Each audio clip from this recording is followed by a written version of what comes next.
the slightly more serious things.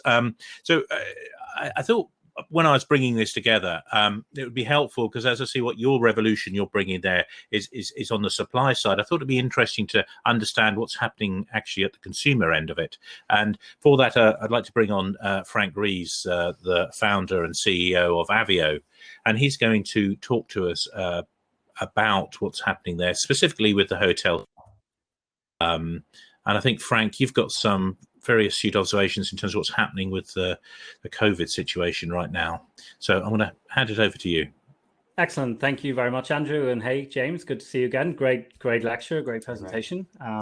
So I'm going to try and share a couple of dates I was talking about, and what I would move on to would be the transition from smart buildings maybe to smart websites. And I don't think, James, apologies, because none of this is going to seem like revolutionary thinking for you, because it's how websites and e-commerce works almost across every other serious industry, just not for hotels and not for hotel websites. So what we see, if we look at the pre-COVID online guest journey, right? So I'm talking about hotel websites. And if I focus, for reasons of comparison, if I focus on just the domestic market, the domestic customer who would have been booking hotels on a hotel website back in January, and compare that with how it looks today. So back in January, a domestic booker would typically have come into a hotel website about 4.5 times. Let's say an average 4 times, right? So in order to make a booking, that is. And those 4 website interactions would typically deliver a booking within one 24-hour period. So it was never the case that the domestic booker, or any booker for that matter, came to your website on the first time with high enough intent to make a booking in that session. Now, so it was never the case that the first time visitor would make a booking in real time, right? They were somewhere on their customer journey, and that was a kind of a more of a discovery moment. They were getting some information, maybe checking dates and prices. And it took that domestic customer, for, let's say, 4 sessions over 24 hours to make a booking back in January. We're now moving post-COVID, and that one-day journey now takes 9 days for a domestic booker. And it takes double the amount of website sessions. Okay, so booking travel, particularly now, times of obviously greater uncertainty, booking travel has become a higher consideration journey. But the point is, and sort of to link it back to James, what separates hotel website strategy from, let's say, Netflix and how everything else works is that hotels don't pay attention to the data that is gathered by their website. So those 9 customer journeys that it takes now to deliver a domestic booking, hotels discard the information each time. Every visit of that user to the website is like a new visit from an unknown user, right? We throw away the data on the fact that they're a domestic and they've been looking at the family page and they've given us dates, right? We just completely discard all of that information. And imagine if Netflix and Amazon and Google and everything else. The problem with this is that your hotels are dumb. The buildings themselves are dumb, right? There's a Netflix. What's on the other side of Netflix? Why are they so smart? On the other side of Netflix is a computer watching everything that Netflix does, right? Netflix has reduced the entire problem to data. Yeah, exactly. Most of the data in hotels, most of the data in buildings is still in analog form. Most of the data, and if it's in digital form, it's locked away somewhere where the rest of the ecosystem doesn't have access to it. But what I'm talking about. Imagine the building itself knowing how many rooms are available. The building itself understanding who has stayed there before, and you won't really need much of a website. You will be able to just tell Alexa, book a hotel for me in Amsterdam. Even until because those buildings are smart, that transaction is between 2 intelligent entities instead of one digital and one analog entity. Right. So buildings must be smart. So what I'm advocating for is the website platform to pay more attention to the customer data as it comes through the website, right? Digital data that's just discarded at this point. So the hotel website today, and this is the majority of hotels, they're really at a point in 2020 where it's just a brochure with a plug-in booking engine, when it could be so much more. It could be recognizing that this is a returning visitor. We have a cookie. We know exactly what path they've been on. Well, it's just another data source that the buildings themselves are ignoring, right? Yeah, but even independent of the building side of it, it's a data source that's sort of disregarded for today. I mean, as hoteliers, we just sort of have one book direct message for every website visitor. And we continue to say book direct via our websites to people that have already booked our hotel and now have a 60-day lead-in time from booking to arrival, when we could be doing so much more to curate that online hospitality experience. So again, in the case of the website and all things digital and analytics, that data is already there today, just chosen to be ignored by hotels that have a big opportunity to just step up to the next generation of e-commerce. Well, I mean, yeah, that would get them to 2012. Yeah. You know, the other organizations have know how to take care of this data. What I'm advocating for is slightly different, right? If you could do that, and you'd have yet another point solution for the hotel. What I am advocating is an entire platform for all of the data, sure. Right? Data from customers, data from the web, data yep. from the building itself, that you should be able to query without a website, with gestures, with voice, with, you know, you're going to have interactions directly with the buildings, because these buildings themselves are going to be smart. You can imagine landing in a city, London, and the infrastructure itself would find you a hotel. This would be not something that you would have to actively think about. That's what the ambient computing revolution offers, is a user interface free version. How do customers get to the property, though, James? That's the challenge, isn't it? How do you get out there? I mean, the Google. Well, see, now you're taking it a step further from smart buildings to smart cities. Smart cities is the next step. Smart cities is integration of smart buildings and smart transportation systems. You know, Uber and Lyft and the London taxis and the underground and the trains.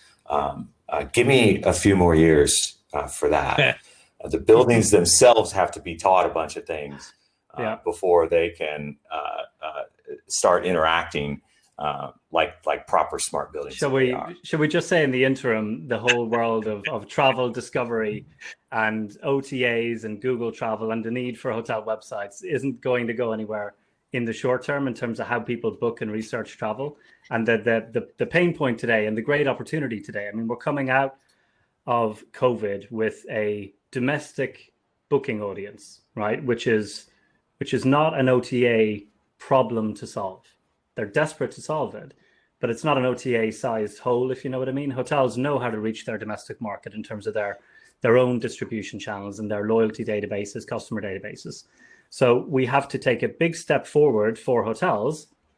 Maybe to James's point, it's only to 2012 e-commerce like everybody else has been doing.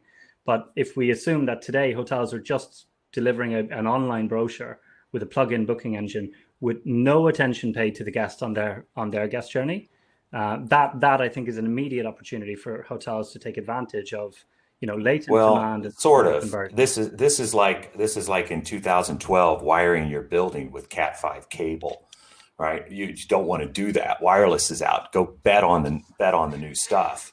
And so if you have a whole bunch of the hospitality industry going after, you know, basically the equivalent of wiring their buildings with Cat5 cable, you know, going after improving their websites and doing data mining on it, they're missing a greater opportunity, which is leapfrog. Yeah, but it comes down, James, all the buildings that didn't, you know, all the buildings that didn't do Cat5 in the 2000s. Yeah. We're really happy because they didn't spend all that money on Cat5 Sure. and they went directly to wireless. And I think while that's ambient computing offers the same leapfrog. Hotels are acutely aware of being where the audience is, being where the customers are, and you know, not being able to miss out on that opportunity. 2012 is not where the customers are. I think they should aim at 2020. James, let me ask you a question. This disagree on that one. Has come up on the on the chat, but in terms of who are the customers here? Is it the tenants going to be buying your system? Is it the building owners buying the system? Is it the developers, constructors buying the system?